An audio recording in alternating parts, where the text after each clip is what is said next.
Welcome to Southern Sense Talk on Rumble. You are going to love Annie the Radio Chickadee Ubelis and her co-host, C.S. Bennett.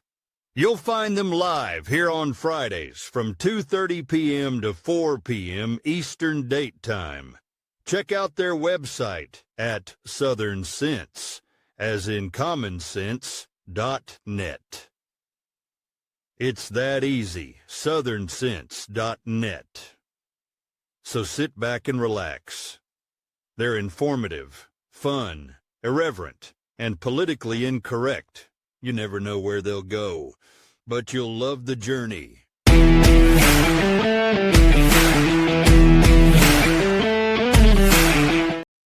All right, welcome back to another adventure here on Southern Sense.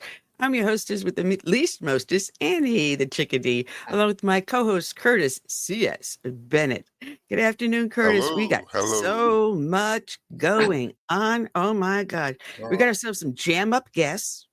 All right, we've got Dr. Joe Wolverton II. He's a constitutional law scholar. He's also with the John Birch Society. So he's going to be coming on the first half of the show. And we're going to talk about bringing sovereignty back to the United States, to the states individual. And about that, I'm going to talk to him about someone I had interviewed a couple of times just before she passed away, Phyllis Schlafly of the Eagles. Also, Bill Walton will be joining us again. You know, he has his own podcast called The Bill Walton Show. He was with the Trump 2016 campaign. He's also been with Heritage Foundation, CPAC, American Enterprise, Media Research Center, Council for National Policy. This guy's got his fingers in everything. So it's always fun to have Bill Walton on. Wow. He's very fun, very dynamic. But before we start going into all the other shows, something we were talking about last week that you had asked a question about, why is it in Charlie Kirk's assassination, the campus didn't have drone technology? And there's a lot of, and why the rooftops weren't covered. There's a lot of things that encompass this. And one of the things is that, you know, your security detail he had was just for Charlie Kirk's immediate vicinity. They weren't allowed to go out into all the other areas. You had campus police that would cover that area, that would work in conjunction with local law enforcement. And how well the two communicated, we can't answer that. But you asked about drones. And as we're doing little research, some of these drones cost around $3,000 per drone. And campus security may not have the finances for that, the budget for it. However, even if they did, because there was a large crowd on the ground, the NTA, the National Transportation Authority, will not allow them to fly the drones over a large crowd. So they need a special permission, which requires to go through a whole rigmarole and jump through all these hoops, just simply to allow them to fly these drones over a crowd. Now, you don't have the president there, so of course they're not going to give it, you know, you just got someone talking to a crowd of kids in a student lecture. And they obviously didn't think, if they had the drones, that they would have been given the permission. So here's another factor into maybe why those rooftops weren't covered, why there weren't drones flying around to protect additional security. There's so many moving pieces in this. And more's going to come out as this kid goes to trial. Well, moving forward, they have to incorporate this as part of their protocol, security protocols, not for every event, but when you have controversial, I mean, when you're going to have enraged left on the scene, put it that way. Not for a Mozart concert, but this is the thing, is, you know, how serious do you take the threats that he has had against his life? Were there any previous attempts? There's a lot of factors that go into making that determination. How much at risk would he have been had they known the seriousness of the threat? Was anything overtly said? And as far as we know, there were no overt threats. So would they have granted them permission to fly the drones if they had them? Well, I guess what I'm trying to say is more institutional. All I'm saying is institutionally, they should, I mean, forward thinking is always, you know, or Monday quarterbacking is always good. But, you know, when it comes to certain people, say for instance, like RFK, back in those days, they didn't really cover candidates, presidential candidates. But Mhm. after his death, guess what? But then again, they've been denying coverage when RFK was running, Jr. They would not give him Secret Service coverage. So again, it is subjective. And who is the administration at the time? I mean, here we had Trump as the administration. And I guess if someone turned around and says, hey, pull some strings, talk to whoever the chief is of that department and get it gone through, probably it would have happened if they had the drone technology. And that's a huge if. And as I understand, they don't. So like I said, it's like so many moving pieces here. But a lot of these just universities, they have a lot of money, a lot of endowments and things. Yeah. And But where I bet they and how do you but then the question forward, is I if think you they will. well, again, if you're giving an endowment to the college, you're thinking, oh, well, I'm going to give it to an endowment so they build a building in my name or so they erect these courses or the statue or whatever. You don't think you're giving an endowment just to provide campus security. You know, how glorious is that? I mean, people are doing these endowments to get the name out there. Are they really doing it? Because it's out of the good of this Well, they heart? could do it Well, in the yeah, there name of are some. they could do it in the name of law enforcement and security. We got to Yeah. support Well, our you're law not. enforcement. Yeah. But just here's a little something though. I want to let people know. I'm going to put this up on the screen. We now have a QR code. So if you are watching the show, you can scan the QR code and you'll know that when we are being broadcast here, and you can follow us live on StreamYard without having to go through Facebook or YouTube or anything else. But we're also up on X. Want to let people know about that. And that's where we're getting our best and greatest hits over on X. But I also want to do something a little bit funny. I don't know if you caught recently that Trump has this new Hall of Fame. And as you walk down the hall, there's the portrait of all the presidents, starting with George Washington and ending with Trump number 47. Does he have? All right. Well, Oh, I'm gonna play Biden's. the new. No, don't give it. Don't give it up. But I want to play for this the new Walk of Fame that Trump erected from President George Washington through today. Here we go. And as you're watching down as it comes through. You've got Carter, Reagan, Bush 1, Bubba, Obama, Trump, and here is Joe Biden, the president of I see something on the side there. There we go. And then it comes back. So we got Trump, AutoPen, Biden, and Trump. I'm sorry, I couldn't resist that. Mm-hmm. Just a little humor, folks. Just a little humor. And just reminding, I'm going to keep the QR code up there for a little while. So if you want to click on that and follow us on that way. Here's something else. Trump was at the UN. I wonder how far back he goes. He goes all the way back to Washington, to the first president. The whole thing is from the first all the way up to the current. But a little bit change of the subject. Trump was at the UN, and Zelensky was there also. But it turns out Vladimir, the teeth in backwards, Zelensky had said something really earth-shattering. He said, when we have the ceasefire and the war is over, he's not running for re-election. His term ends when the war ends and elections are called again. Now, if you remember a few years back, they should have had a re-election. I think it was in 24, but they had the invasion in 22. And they said, well, we're going to postpone the elections because we're a nation in crisis. We don't want to put our citizens in danger because they're going to the polls.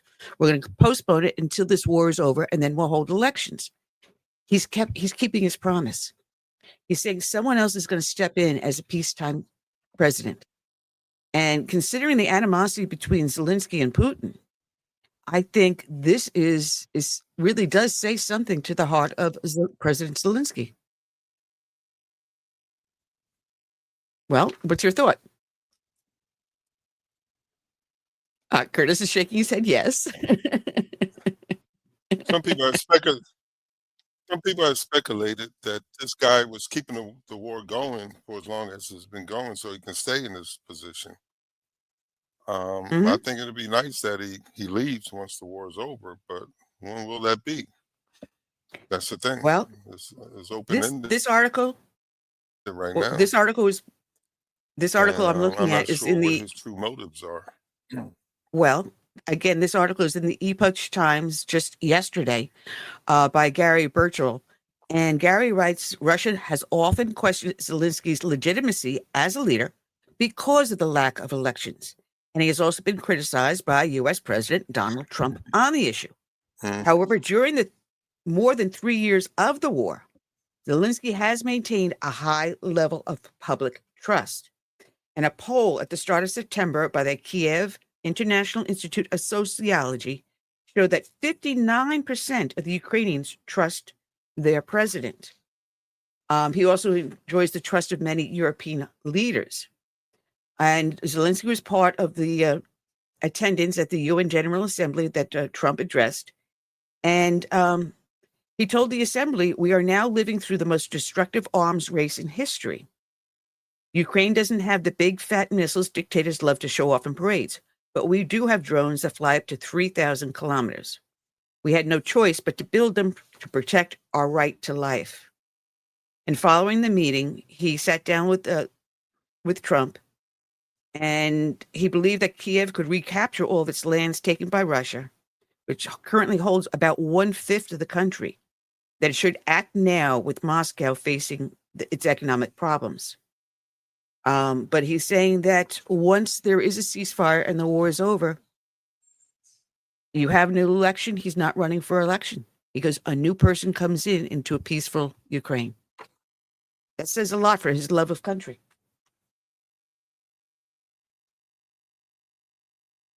Well, I'm looking at the clock, and we've got ourselves those that watch our show. Some people, what? You're a little off timing here, Curtis. Go ahead. Some people. Well, I was going to say something about Putin. Do you think he loves his country, or he's just an outright dictator? He's an outright billionaire. Putin. He's an outright billionaire. He came in there as a pauper, a kid of a poor parents, of a poor slum, and he made himself a billionaire. When he leaves office, he's got his docos, he's got his yachts, he's got all of his stuff. So he's not going to want for anything when he leaves, if and when he leaves. But you got to remember, we spoke about this previously when he met with Xi in China, as China was celebrating their victory in World War II, and they were talking about immortality, about using human organs that are being harvested in China from living beings against their will to prolong their lives. Did not Xi say that we can expect a life expectancy of 150 years as long as we keep regenerating our bodies with these organs we're harvesting? He didn't say it in those exact words, but his insinuation is that. He goes, eventually we were looking at human immortality. Fresh young organ. Yeah, so, and Putin was saying, ruler for life. I think I missed that. Putin has already canceled. Yeah, Putin has already canceled numerous elections. He's basically declared himself ruler for life, the same way as Xi. So why would we think he would want anything else but to remain in power? Yeah, I don't trust the guy. No, I wouldn't either. Not as far as you can throw him. That's right. But just one last thing before we go to our dedication. We have this now. They pulled up some commercials and advertisements from Tylenol from about a decade or so ago, where they were telling pregnant women that it may harm their fetus not to take it for fevers and body aches. Tylenol was saying that themselves. We have numerous studies that are now coming out. I mean, we know how studies are done, and like the way COVID did, they were so twisted around, it went to whatever the UN wanted it to say. But now these studies are coming out and saying, yes, there is evidence that Tylenol can affect the fetus and possibly cause autism. So these women on the left, these woke women, are popping Tylenol pills like crazy. And right now, one woman had overdosed so badly on Tylenol, she's not expected to live. Consequently, with the government announcing that Tylenol could be responsible for lawsuit for autism, it's a possibility these lawyers from all these past decades may be able to open up lawsuits for children and parents that have been affected by Tylenol and their children developing autism. This opens up a whole big new door. Wow. So a lot to ponder on that one, guys. With that said, those that watch the show know that each and every show is dedicated to a fallen hero. And today's show is going to be dedicated to police officer Osmar Rodarte of the Marysville Police Department in California. His end of watch was Wednesday, March 26th of this year. Officer Rodarte was shot and killed while serving a search warrant in Olivehurst. They were serving on 20 drug trafficking search warrants through the Yuba, Sutter, Tehama, and Butte counties to stop a transnational drug trafficking ring from Mexico through the United States. When the SWAT team entered the home in Kestrel Court, the suspect opened fire. Gunfire was exchanged, and Officer Rodarte was struck in the ensuing gunfire. He was transported to the Adventist Hospital and Rideout Hospital, where he succumbed to his wounds. He was a U.S. Army veteran and served with the Marysville Police Department for 2 years. He is survived by his wife and child. It's been more than 100 years since a Marysville police officer died in the line of duty. Until today, an officer was shot and killed while executing a search warrant in Yuba County. Now, just moments ago, the police department identified the fallen officer as Osmar Rodarte. The Marysville Police Department shared these pictures of him. He worked with the agency for 2 years, and the shooting happened in Olivehurst off Kestrel Court this morning around 8 a.m. Investigators say the officer was working with the Yuba Sutter Narcotics and Gang Task Force. That unit is called Net 5. They say the group was issuing a warrant as part of a years-long investigation into a transnational drug operation when they were met with gunfire. The suspected shooter was killed, and this afternoon the community showed up to show their support for the fallen officer. A line of law enforcement and other first responders made their way through downtown Marysville. And tonight we do have team coverage in Yuba County tonight from Marysville to the scene in Olivehurst. But first, I want to go out to ABC 10's Luke Clary. He is in Marysville. Luke, we got an update today from law enforcement just hours ago. What else are we learning tonight? Well, Alex, it's been a sad and somber day here in Marysville among law enforcement officers and ordinary civilians, too. But we are learning more about the circumstances that led up to the shooting this morning and that years-long investigation into transnational drug trafficking organizations. Here's what we know so far. The Yuba Sutter Narcotics and Gang Enforcement Task Force was executing search warrants in 20 locations across Northern California today, and this was one of them, the home on Kestrel Way in Olivehurst. The Yuba County District Attorney said that the central suspects in this operation were moving meth and fentanyl across the border from Mexico into California. These were major players moving poison through our communities, and we couldn't just sit and watch it happen. We had to do something about it, and it's just tragic, and on all of us would just ask that you be praying for the officer's family and for his law enforcement community that's also grieving today. The officer was an operator with the Yuba Sutter Regional SWAT team. He was transported to Rideout Hospital in Marysville, where he died of his injuries. The suspect was pronounced dead at the scene. Now, the district attorney told us to expect more details on the other 19 search warrants that were executed across Northern California today as well. The arrests that had been made, we should learn more about all of this in the coming 24 to 48 hours. Reporting live in Marysville, Luke Clary, ABC 10. Officer Osmar Rodarte was described as a magnetic personality, someone you wanted to be around, but also someone you could count on. Today, his loved ones and his law enforcement family came together to say one final goodbye. Jesus Christ said that there is no greater love than to lay one's life down for his friends. Today, we gather to celebrate the life and to honor the sacrifice of Marysville Police Officer Osmar Rodarte. A father, son, brother, friend, and a hero. For as long as I've known him, Osmar had two dreams he was determined to achieve: to serve in the greatest army in the world, the United States Army, and to become a police officer. A dream Officer Rodarte expressed interest in since he was just 10 years old to his aunt. Osmar and Efren both remind me that I was Osmar's inspiration of becoming a cop, but in reality, he was my inspiration. He reminded me what it was like to be young and have goals and aspirations. And it wasn't just his dedication to protecting his community that made Officer Rodarte stand out. Osmar lit up every room he walked into. Not just with his dance moves, even though those were legendary, but his energy, his humor, and unforgettable smile. He was more than just an officer for the Marysville Police Department. He was family to us. I was just teasing him the day before the tragedy about his new wavy hairdo. He laughed. We all laughed. That's what makes this so hard, is how suddenly he was taken from us. I feel as though I have lost a son. It's the first time in over a century the Marysville Police Department has lost one of their own in the line of duty. This is a historic moment for our city, though not in the way we ever hoped.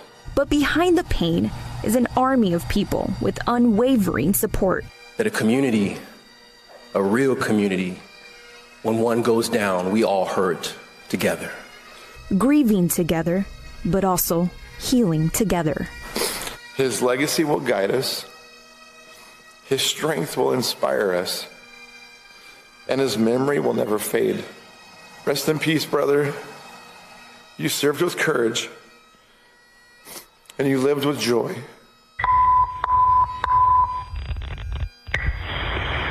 308, Officer Rodarte, please respond. All units, be advised, this is the final call for 308, Officer Osmar Rodarte, end of watch, March 26, 2025. Officer Rodarte was tragically taken from us on that date after serving the city of Marysville for the last 2 years and his country prior to that in the United States Army. Gone but not forgotten. May you rest in peace. Thank you for your service. We have the watch from here.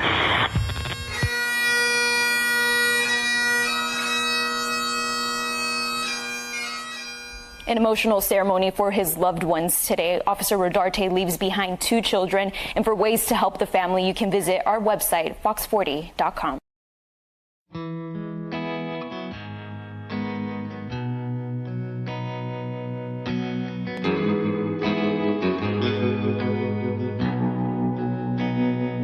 Let it be said, when we finish this race, we kept them free, we led with grace. Let it be seen, from sea to shining sea, beautiful America, living our legacy. Oh, father, mother, sister, brother, oh, we gotta learn to love each other. Oh, for the soul of the nation, for the next generation. Let us be known as people of honor, humble and bold, faithful through fire. Let us hold firm to our convictions with wide open hearts, eager to listen. Oh, father, mother, sister, brother, oh,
sure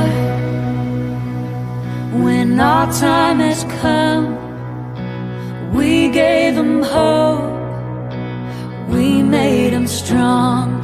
Let it be said, when we finish this race, we kept them free, yeah, we led with grace.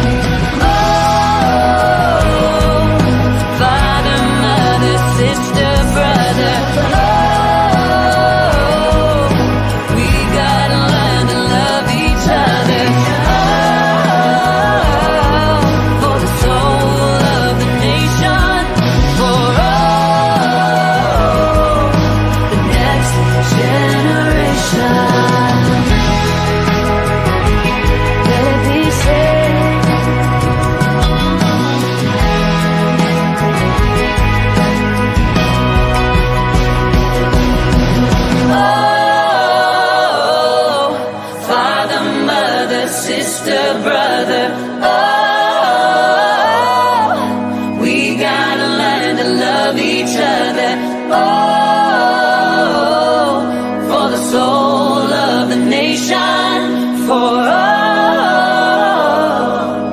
the next generation.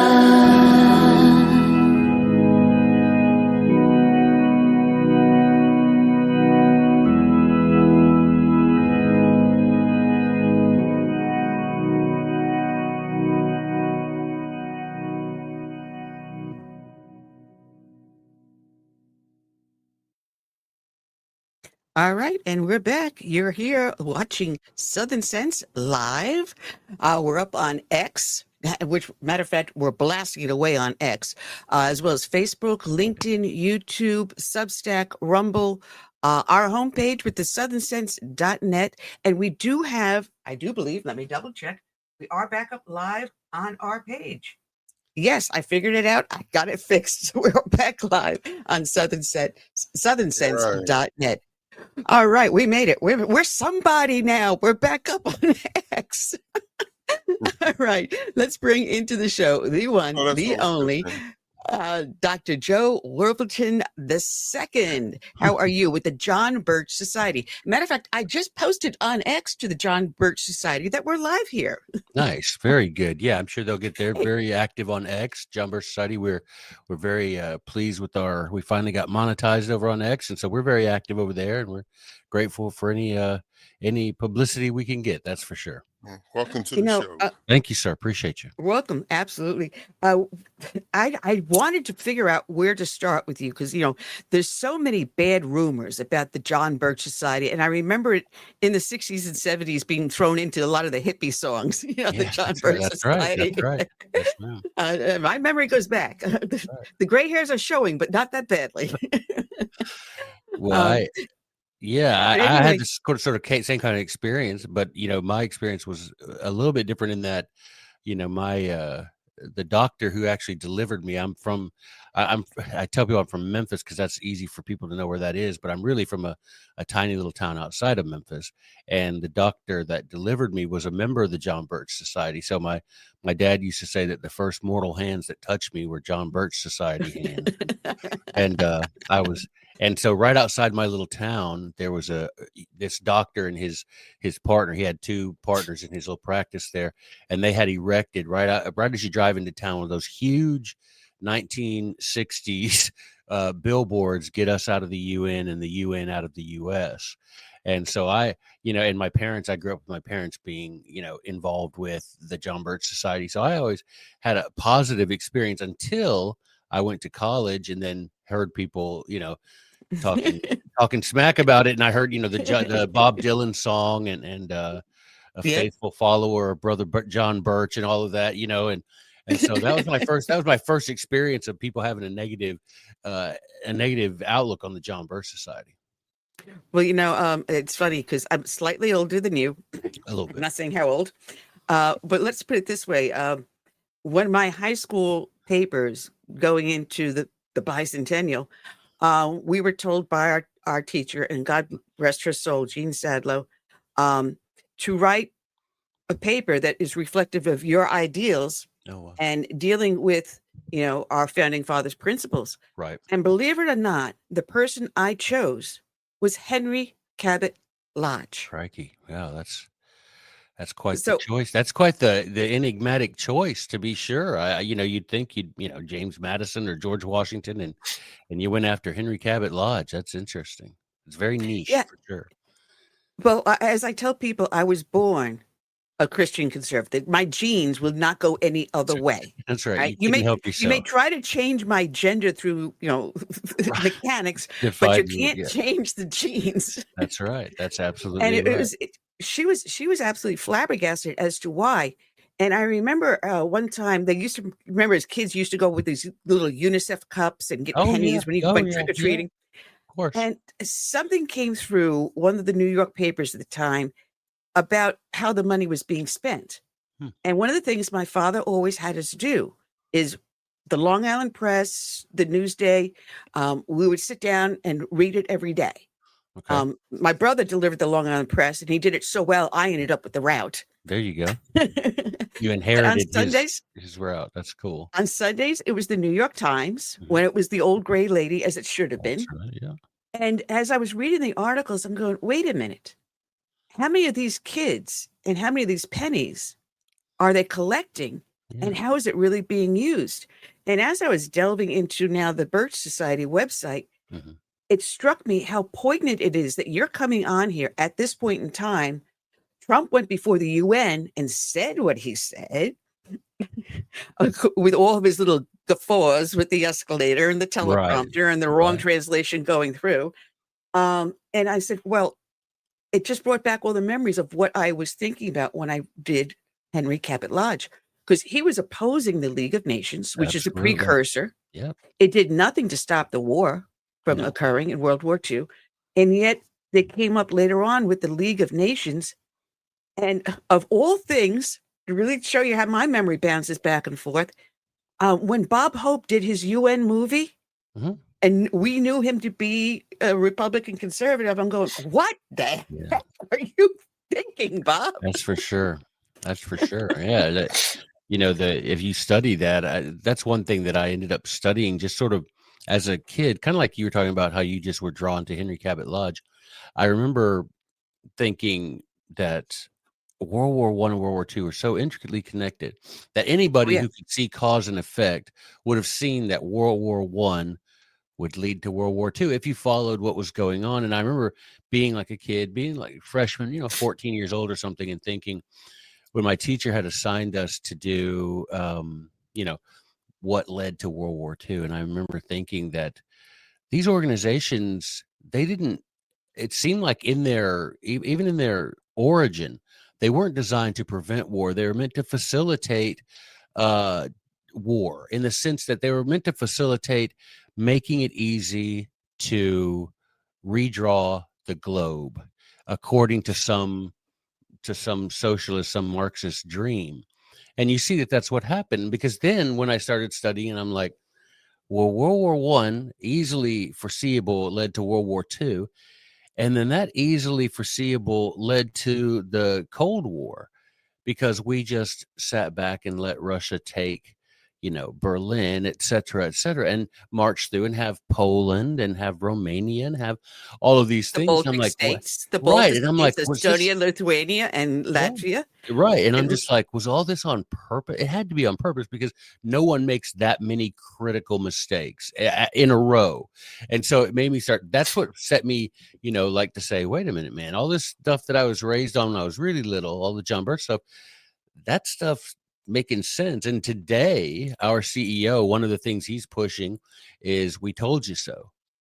You get, like you say, you get Trump getting up there and he's just parroting the things we've been saying for 60 years about the climate hoax and all of that kind of stuff, and the UN being nothing but a money pit, and a coven for sure. A shell game.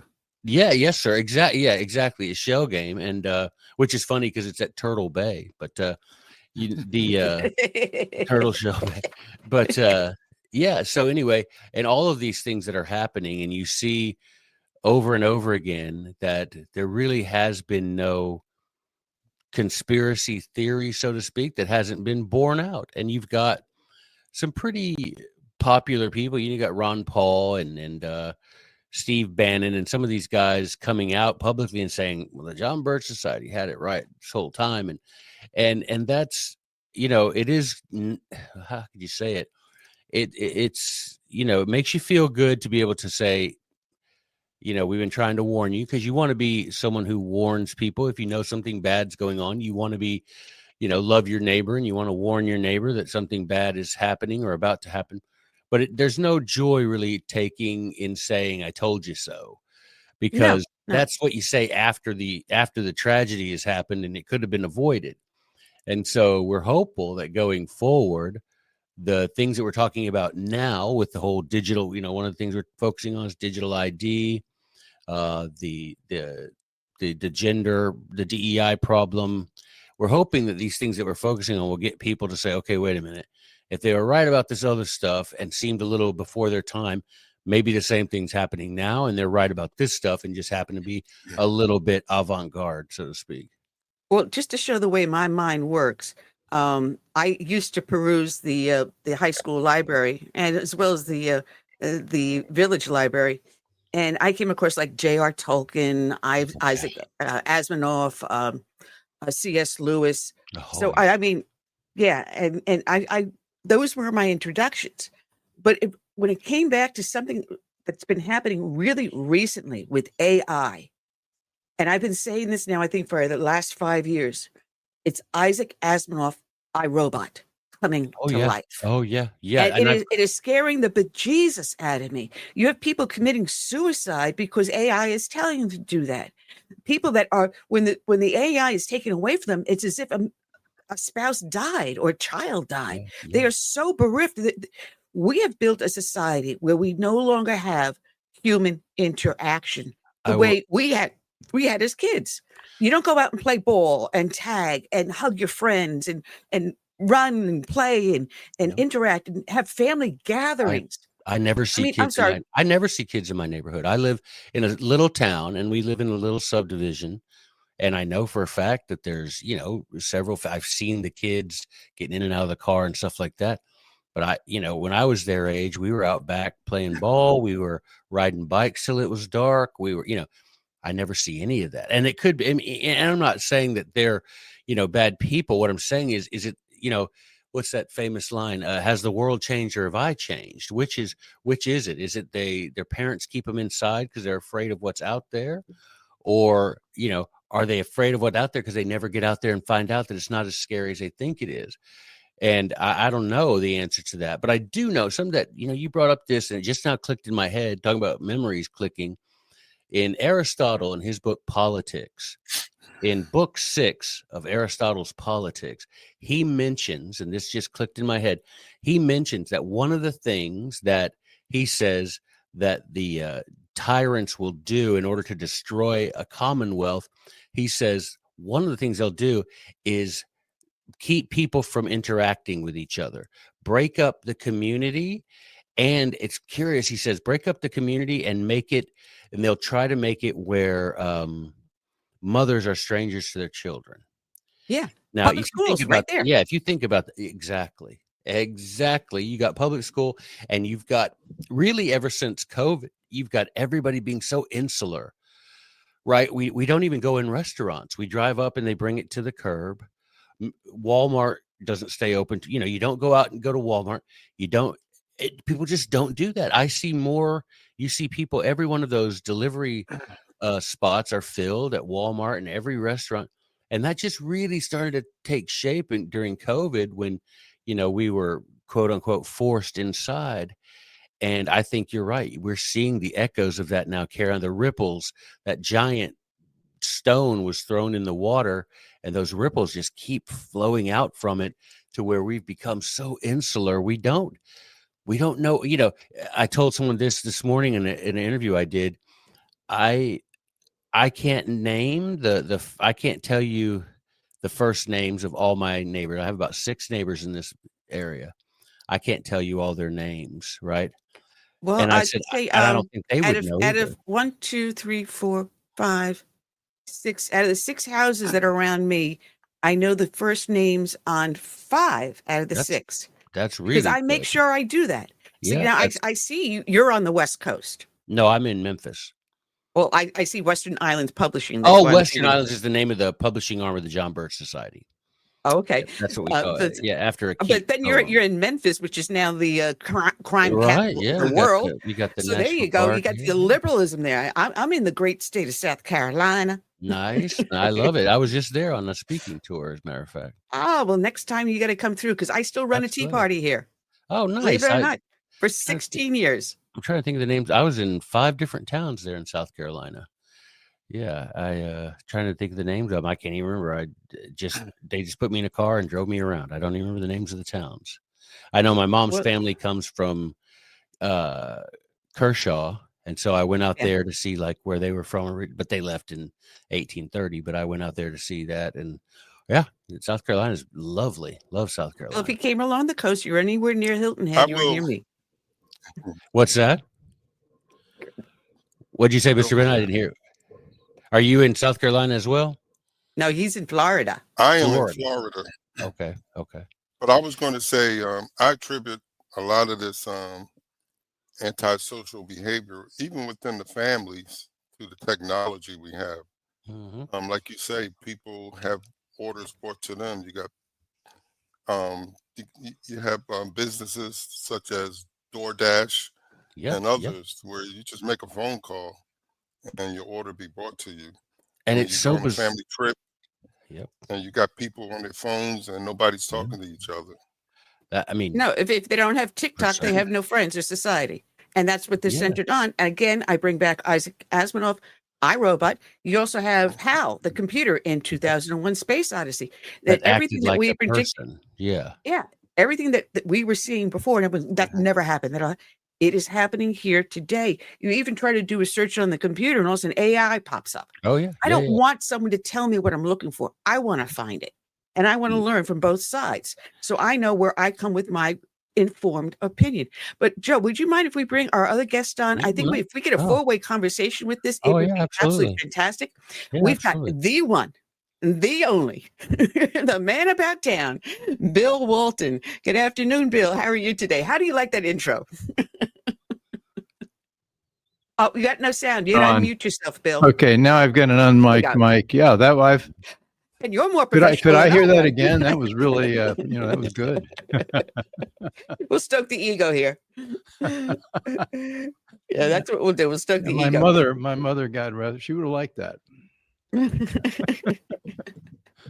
Well, Dr. Joe is with the John Birch Society, and one of the things I felt was so great having the two of you on is Trump's UN speech. And everything that the John Birch Society has been predicting on their webpages is exactly what Trump had in his speech. And I have like 3 pages of handwritten notes as I rewatched it. He started off, about our border invasion, our security, and we're watching Europe.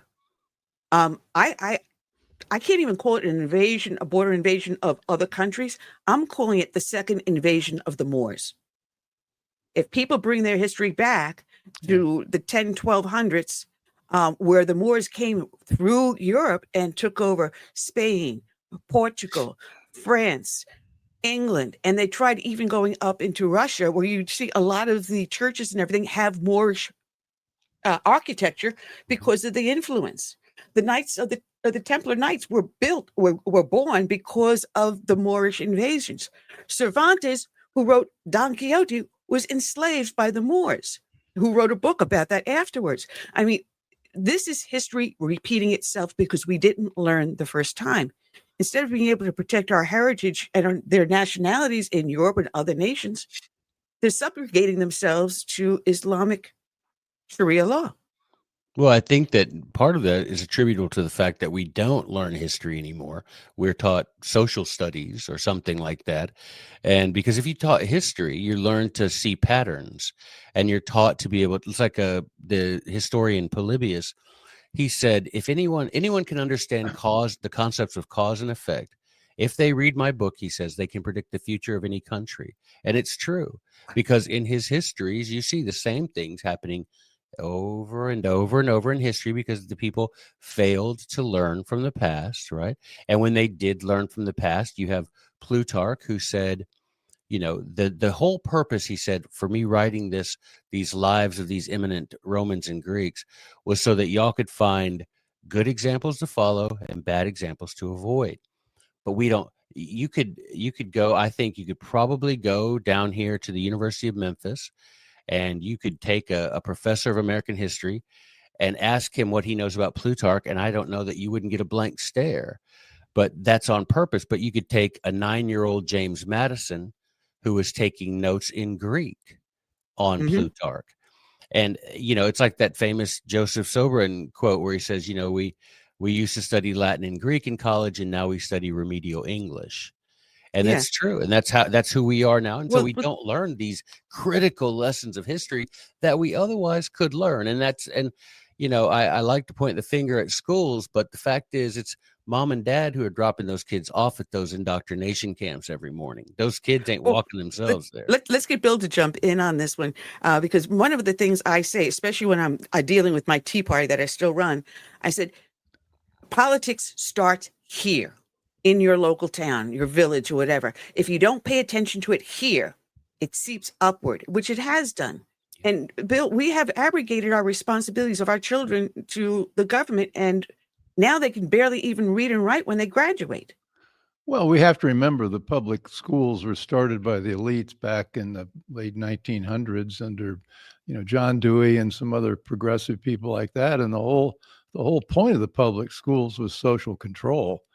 And the idea that anywhere along the way we were going to learn the principles of freedom or the Constitution or civics, that's not what they had in mind. They had in mind people that would be docile and obey. And that's essentially what we have in our school system now. They succeeded.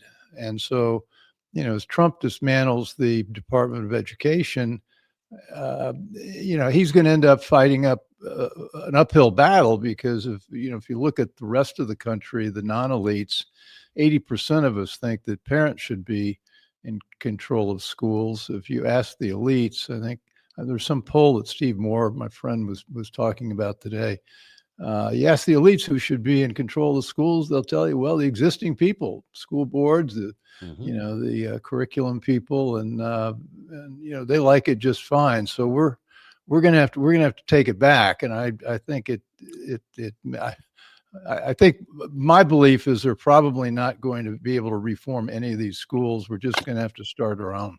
Yeah, I agree. I think the only taking back is to take your kids back out of those places. Exactly. And let them just crumble. I think that, you hit the nail right on the head. I remember studying, I don't know, probably a couple of years ago when I just was curious. I wanted to read firsthand, what were these people saying? You talk about John Dewey, Horace Mann, and some of these guys, what were they saying to convince people that this was a good idea when it had not been done before? They adopted this Prussian model and imported it to the United States. And you go reading their speeches and some of the popular politicians that supported them. And it's really shocking how upfront they are about their purpose. Their purpose is to get these kids out of these homes where religion is being taught so fanatically. And so we can, make America a better, brighter, more intellectual, more cosmopolitan place by taking children out of these homes where Christianity is being force-fed to them. Well, now we've got a situation where Satanism is being force-fed to them in these places, these schools, right? We've just replaced the one religion with another, if you will, but they're very open about the fact that they want to make it where these families do not have the ability to hand down their, quote, superstitions. It's a word they use over and over in these speeches. We're tired of American children being raised to be superstitious, meaning religious, meaning Christian, right? They wanted, let's get the kids out of these homes so we can be intellectual like France or like Germany.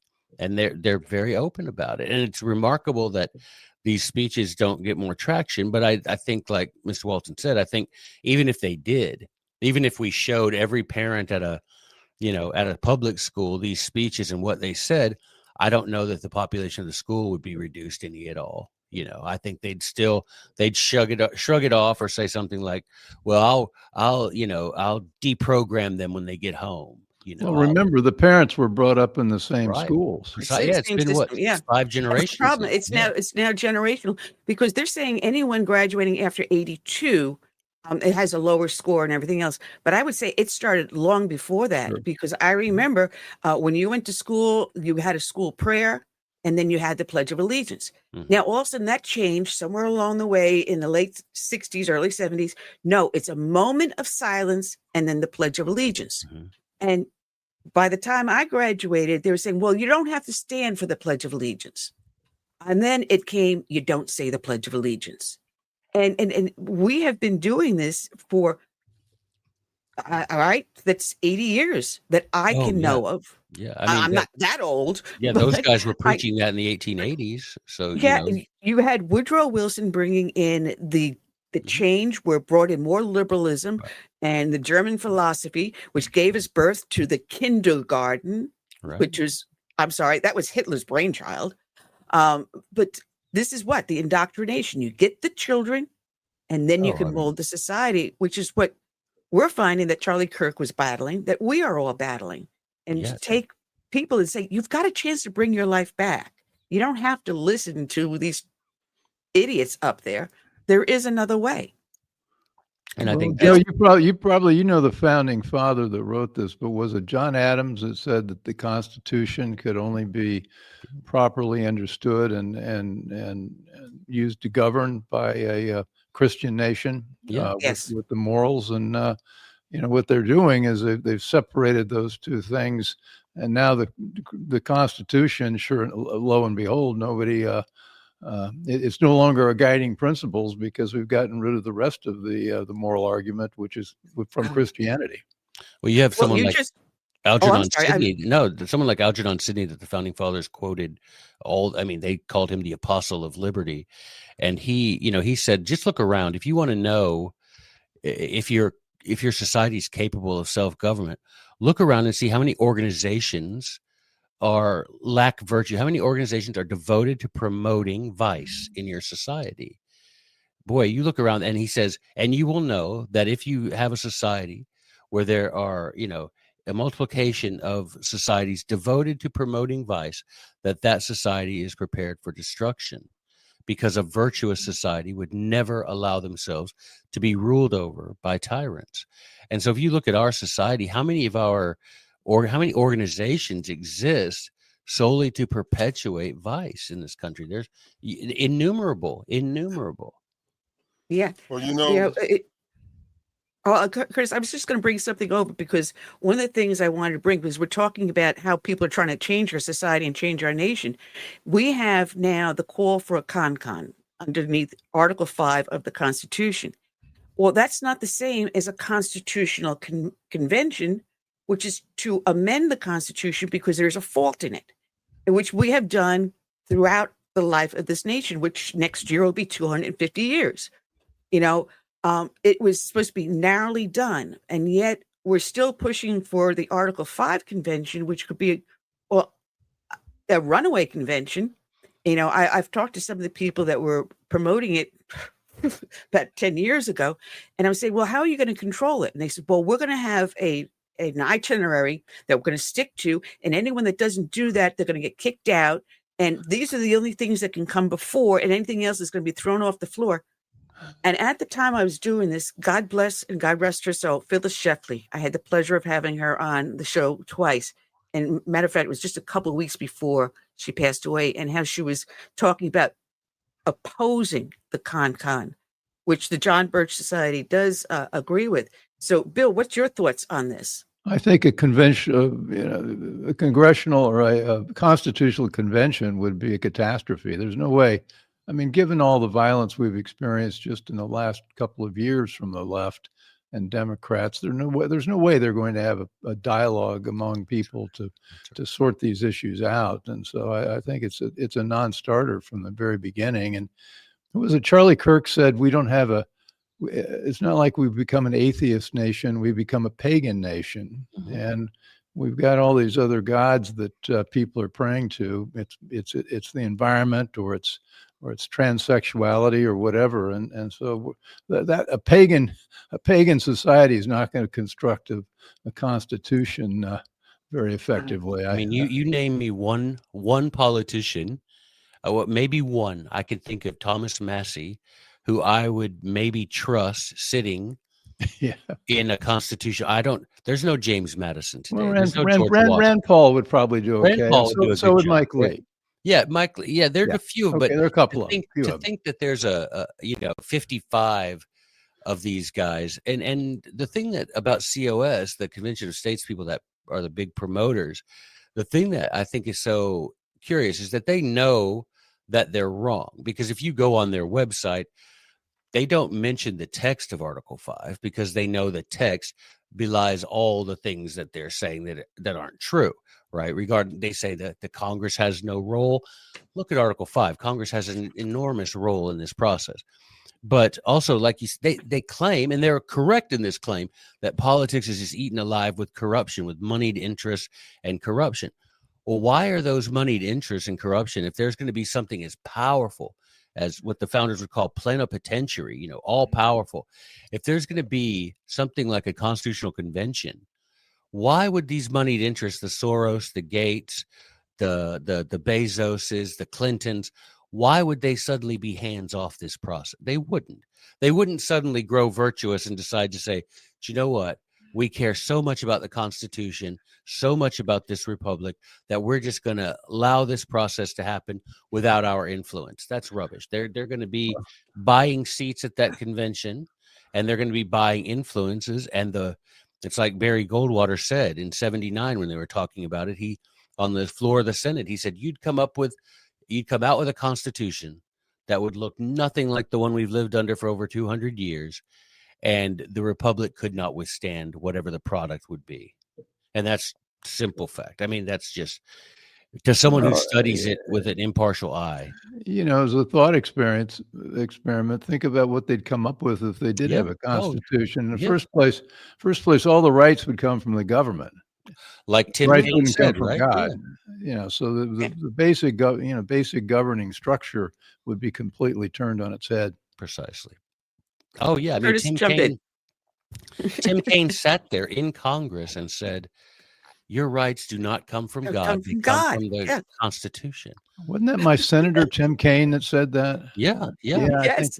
My gosh, I got to move. If you'd have gone back to me at 16 and said, someday there's going to be a senator that says that on the floor of the Senate, I'm like, no, come on. Never. Pull the never, other never. one. And Yeah, exactly. This Constitution I've been carrying around since 1976. Oh, Christ. As you can see, it's well lovely. Yeah. Dog-eared. I had one given to me freshman year of college it was 1987. So it was like the 200th anniversary of the convention, and the government printed off little pocket. And I got extras. Yeah. Well, we the John Birch Society, we publish our own little version here. But anyway, I had one given to me by Senator Orrin Hatch, of all the rhino of rhinos. Orrin Hatch gave me a copy of the Constitution. I thought that. Did you ask him if he read it first? I don't think he'd read it. That's what I was about to say. I think he gave it to me before he read it. Yeah. Well, what I wanted to add a couple of conversations ago was, you're right. We have become a pagan society, some of our citizens. And it is true that the left has indoctrinated a lot of people over a lot of years, and turned us away from God and patriotism. But what's more damaging to me, in my eyes, is that you have Christians on the left who are Democrats, but they seem to be all right with abortion, gay rights. Now, how can you mesh that up against what a Christian is? Because being a Christian to me is being Christ-like, but they really believe that they're doing the moral thing, by letting people do what they want to do, woman's choice, things like that. And it's just so contrary to me. that we will have people profess to be Christians, Well, but they fall for all this nonsense that they hear from the left. And it we've has got, to be we've got whole indoctrination. branches of Christianity, the Presbyterians, the Episcopalians, the what they're teaching is and their theology is not recognizable as Christianity the way you think about it and the way I think about it. It's something different than it's the liberal, it's the progressive playbook. I mean, at the end of the day, what's our obligation? Is to but they have the truth. Yeah, no, that's right. And so I think our obligation, any individual's obligation, is to, to invite people to see things a different way. And ultimately, if they choose not to, then that's, they will be the one answering for their own behavior before the Lord. And when he asked me, what did you do with the testimony I gave you? I can say, well, I tried. I tried, living the life that you set before me with your son. And I tried to, spread the truth that as I understood it, I tried to spread the truth and just hope that, he will say those words I think we all long to hear, well done, thou good and faithful servant. And I think that that's ultimately living every day with that future in mind, that we can live in a way that we testify to people who are errant.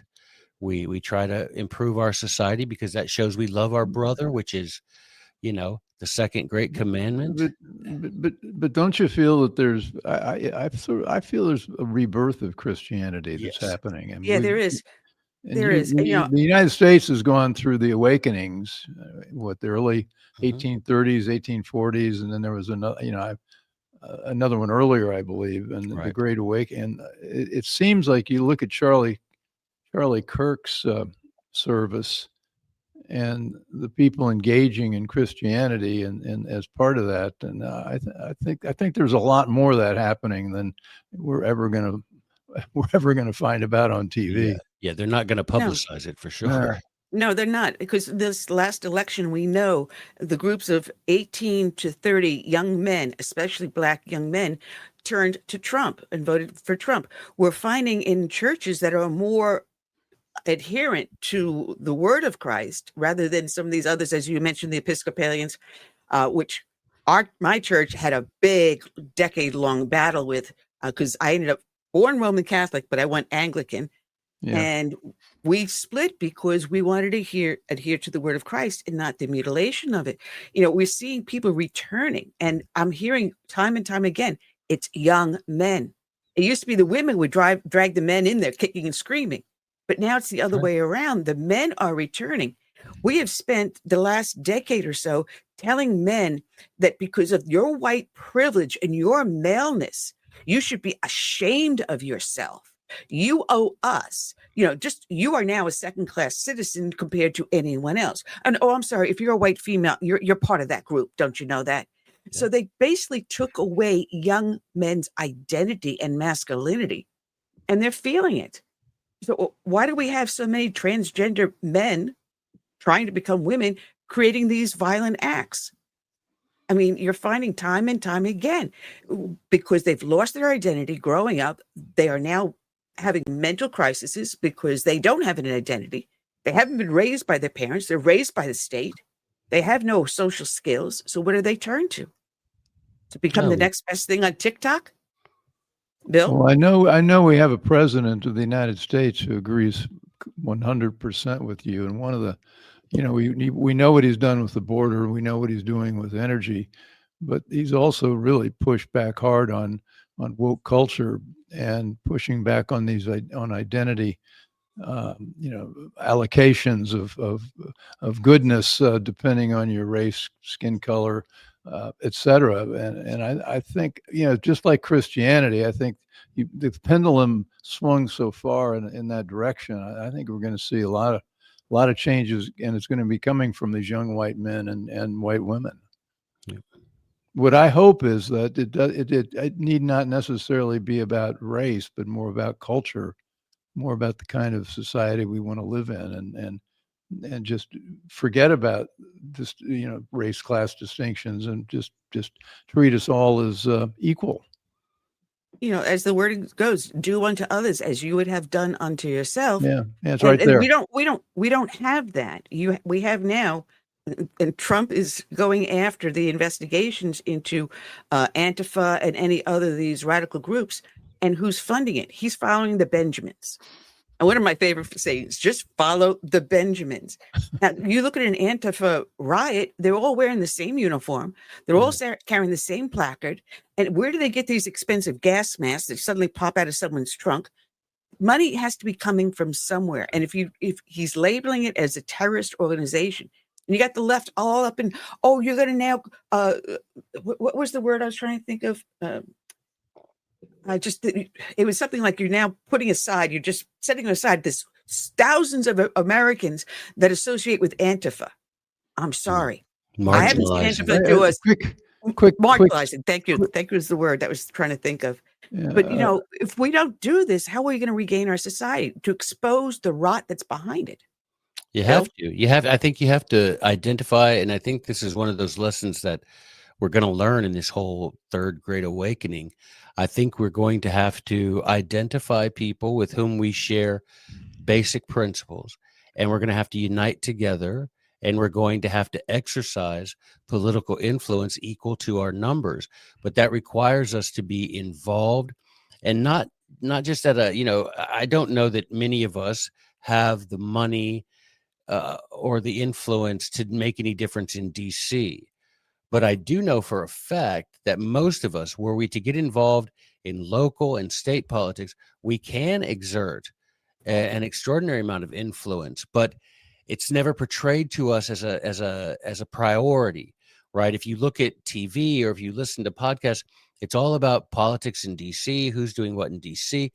Never a mention of what's going down in your state capital. But I know that I've been to 30 of the 50 states testifying about the Article 5 convention, and you see regular people making great strides and exerting great influence because most people just don't show up at these things.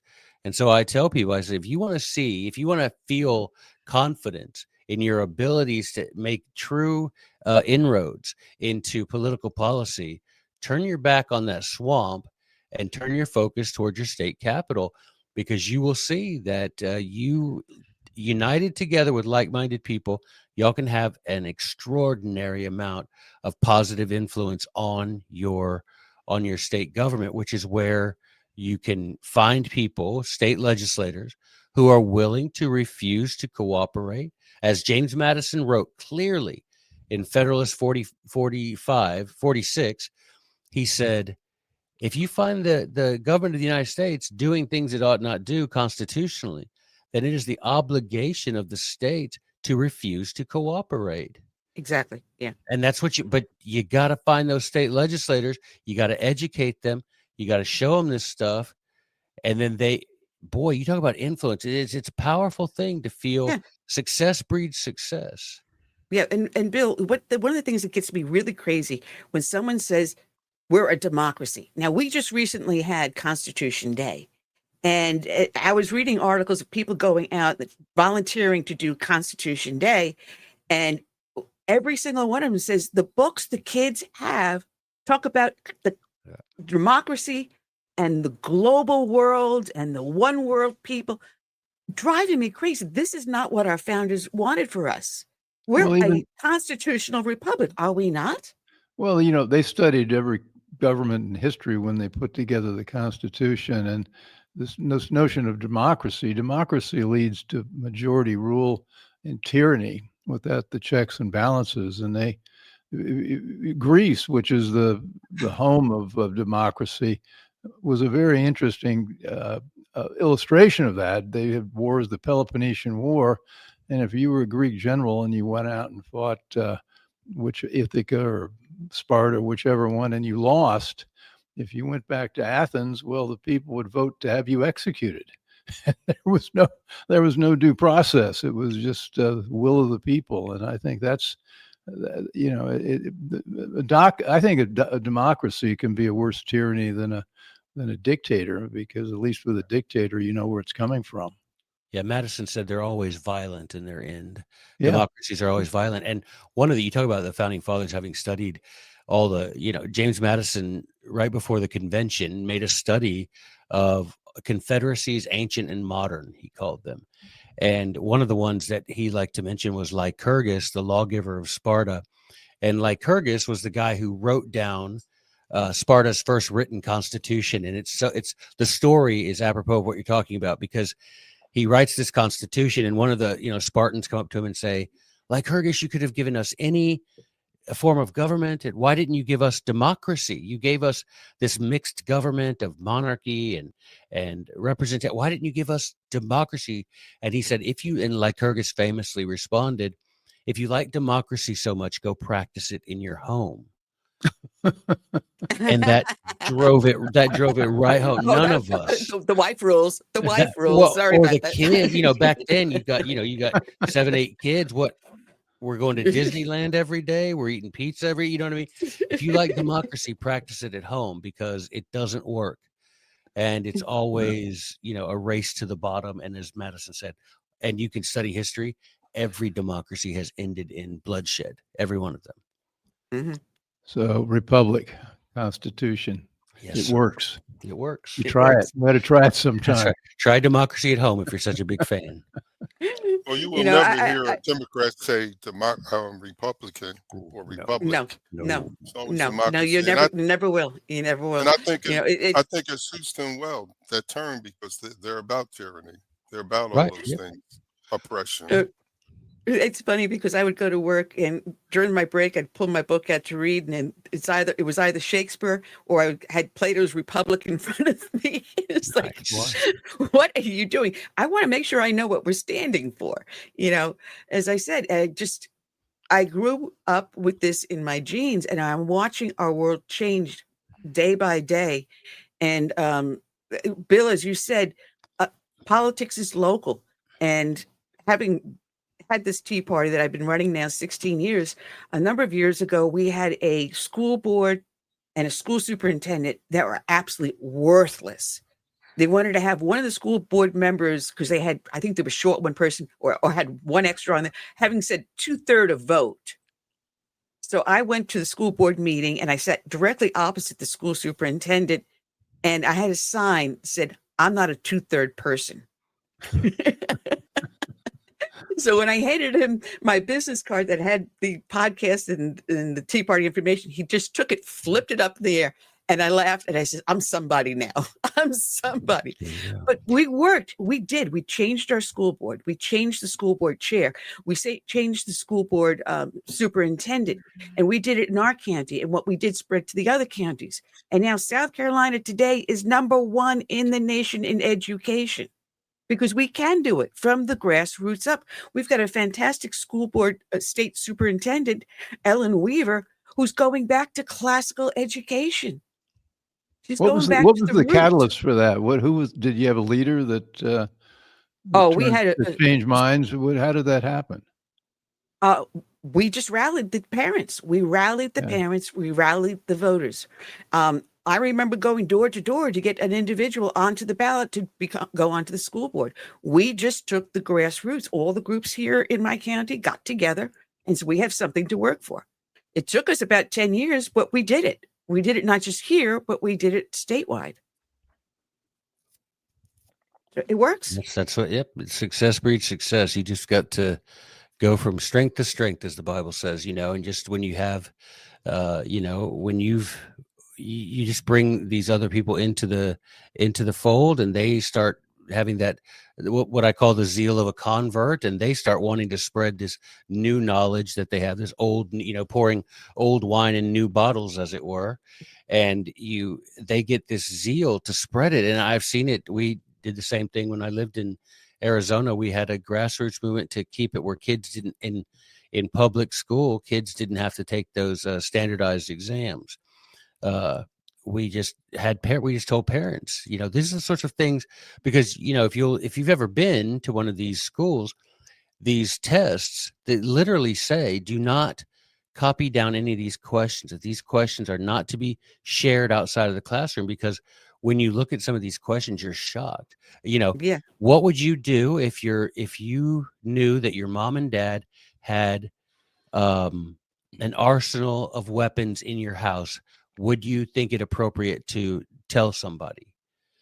Oh, geez. I mean, can you imagine what's a kid going to say? Pardon the pun. That's a loaded question. Yeah, and the kid, right, loaded, very good, yeah. And the parent, the kid's going to say, well, mom and dad told me I'm supposed to obey my teacher, so I guess I need to tell my teacher. Next thing you know, they don't think that Child Protective Services is going to put them in foster care. Yeah. They don't know that mom and dad's weapons violate the law. They don't know that stuff. And they're innocently thinking, well, I'm just being a good student like mom and dad said to be. And next thing you know, you're in foster care. And it's like, people say, that sounds so radical. I said, I got a stack of articles from around the country where that very thing happens, not just weapons, but other things like that, right? Yeah. And where you've got kids behaving innocently. You've got there's a couple of districts in New York and Connecticut where Bill Gates has funded the placing of monitoring cameras in the classroom, for child safety, of course. Yeah. But that's not what they're used for, but that's what the excuse was. To see what's being tested, see what they're teaching. To see what the kid, well, if you ask the question, how many of you in here, your dad owns a gun? Well, once you raise your hand, you're self-identified. How many of y'all in here go to church every Sunday?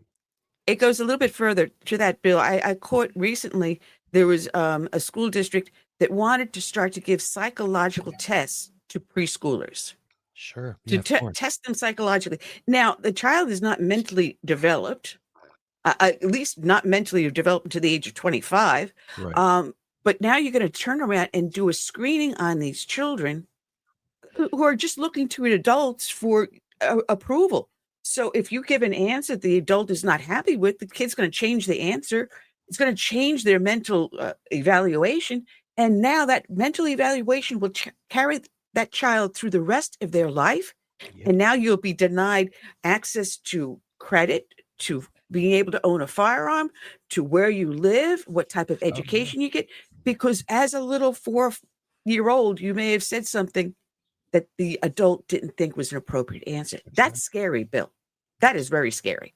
Well, look at what the Chinese are already doing with their social credit system. That's a close cousin to what you're describing. I mean, it's happening. It's happening in other parts of the world, particularly China, already. Hey, Ann, I hate to say this. I only got like 2 minutes. I have to go and be in a meeting for the John Birch Society. Sorry about that. That's all right. We only got about 10 minutes left. So if you got to run, worries. I've got about 2 minutes, but I thank you for having me on. Thank y'all for having me on. And I happy to do it anytime. I enjoy this kind of, this kind of conversation, many-headed like this is really good, particularly when it's not arguing. It's everybody uplifting each other. And I appreciate that very much. And anytime you want me back on, please invite. I'd be happy to be back with you. It's been you were surprised about Henry Cabot Lodge when I brought very him up. Surprised. But that's right. That was a very enigmatic choice, and you should be very proud of yourself. All right, Joe, tell people where they can find you. Just jbs.org, jbs.org. And I would suggest if people are interested in this whole, I coined this phrase, sort of piggybacking off of President Trump. We call it Make America States Again. And so if you go to jbs.org/states, you'll find all the resources that we've produced to help you be more effective on your state legislature level and have that influence. And you've got any number of resources to which you can recur there to help you exercise the influence you really can have on your local level. We produce this thing called the legislative scorecard.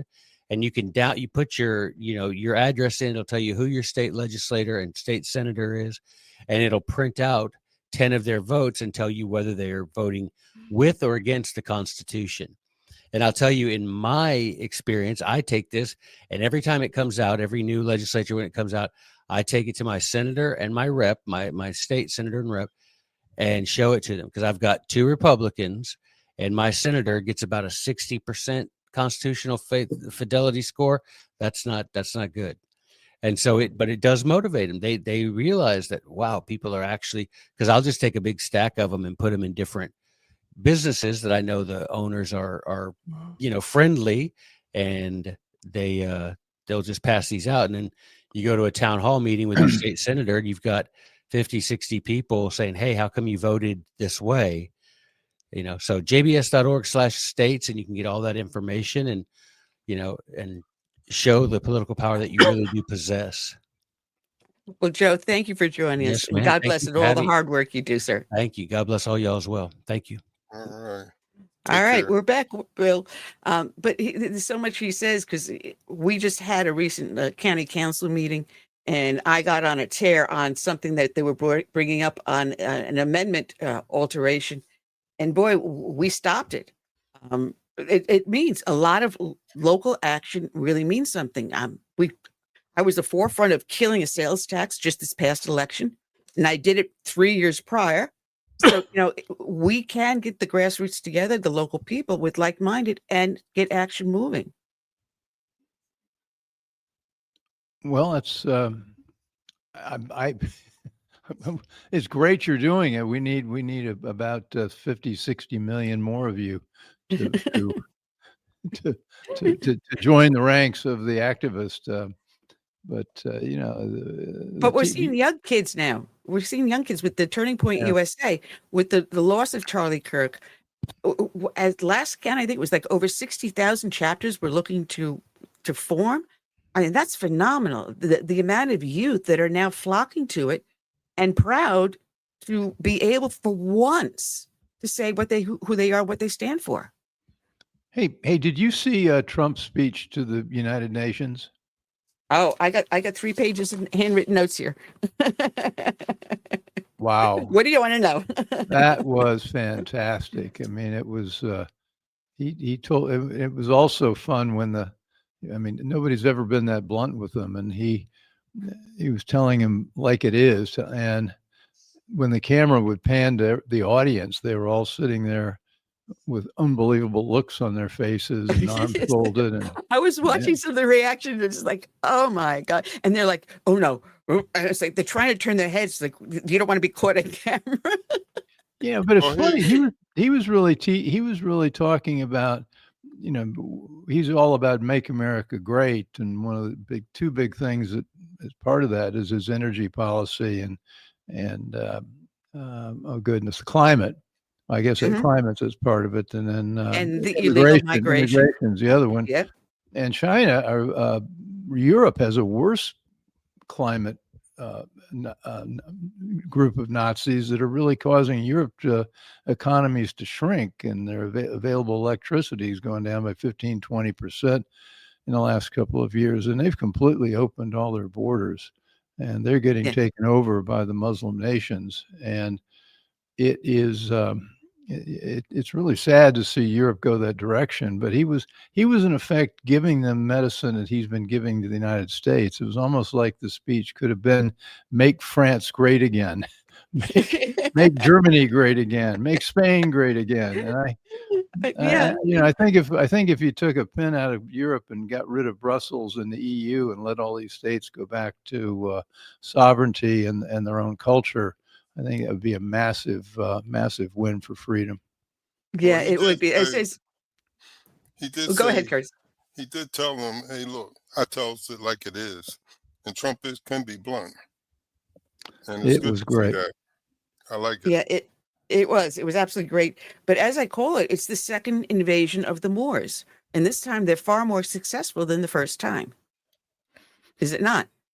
Well, that's because they're inviting them in, and again, that comes back to the elites. The elites in Europe think that's just fine, but they're a minority, a tiny minority, 1, 2, 4, 5% of those countries are among them, and so I think you get most of the people. I think there's a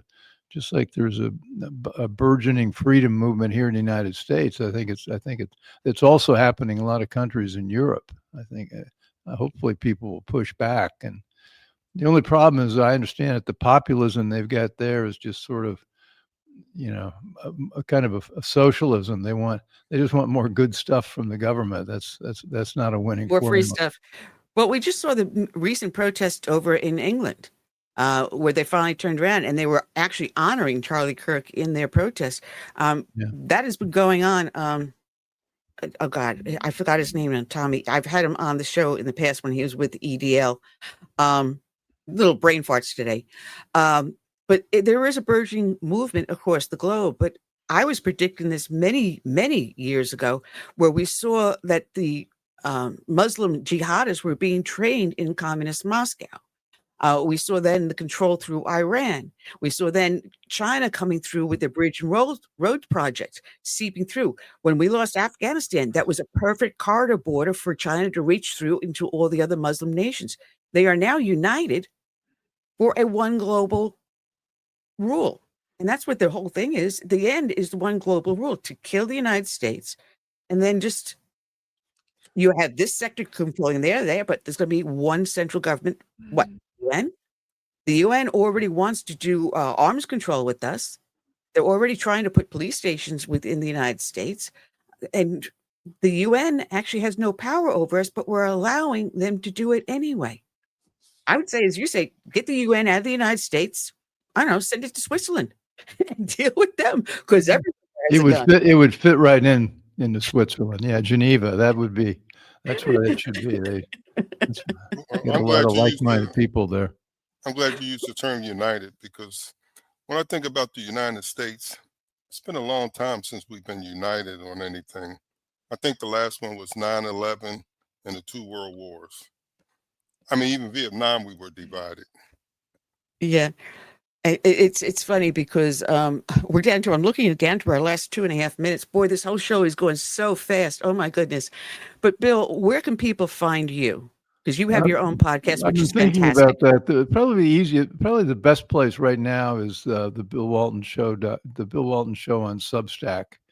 And we've got all our shows, some 270 episodes on Substack. And I've been doing fewer podcasts recently. I've been doing more writing, and so the writing is also going on the Substack, and also we look at the comments page there, daily. So it's the best place to find me to interact. I'm not a heavy Twitter X user.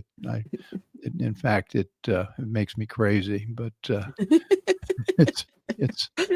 it's a necessity in this world of podcast promotion, but I feel the same way. You don't have to like it. Yeah. Well, I'm up on Substack. I got up there just a little over a year ago, so thankful for that. Got a good following there. Yes. You, Peter Navarro, everyone, we all enter and change around it. So it's a great place, Substack. Rumble is starting to grow. I'm up over on there. I love getting up on X because that's getting me the greatest hits. So, hey, one day I'll be as famous as you, Bill. Well, I'm going to have you teach me to love X. I mean, it's when before all this craziness happened, I would say probably 20 years ago when all this social media started, it was fun to go up on it. You were able to exchange ideas, and every once in a while you got a little kook in there and you can have a conversation. And at a point you go, all right, fine. There's no way I'm going to further be able to convince you of anything. So conversation's over. Have a nice life. That's no longer today. The second you post something, you get about 15 hits on it that are so so cruel, so mean. A lot of those are bots. Yeah, that's the whole thing. It's now the new AI, which makes me very scared. It's worse now. We have AI. You've got all the impersonators, and but nevertheless, I go to that for all the headlines. If something's happening, that's probably the first place you're going to learn about it. Yeah, unfortunately. Well, Bill, it has been such a blast having you with us. Fun. And you're always welcome. And you never know what's going to happen because I'm unscripted. I like a twisting river. That was good. This was fun. It is. Like I said, unscripted, this is often the best. That's when you get the best bloopers. So, Bill, thank you so much. And God bless you for all the hard work you do. Great. Thanks, man. And also, thank you, CS. This was fun. Oh, he's got now, 30 books out, CS? Are you up to number 30? About 30 plus. Wow. They made into movies. Yeah. Well, so Bill, thank you and enjoy your weekend. Guys. Take care. Bye. All right. let me just see. We are booked next week. If I can get my phone to come up to the calendar and let people who will be here next week. And next week is the 3rd. And here we go. We got Lucas Miles, because he's got the new book out coming on has the foreword by Charlie Kirk. And we are going to have Quint Raff of the Epoch Times. Every other week, we're going to have someone from the Epoch Times coming back on. Since we lost Mark Tapscott, they're sending us other people. Never know who's going to be, but we'll always have someone. So for now, I will say good night, Curtis, and God bless. Good night. Have a good weekend.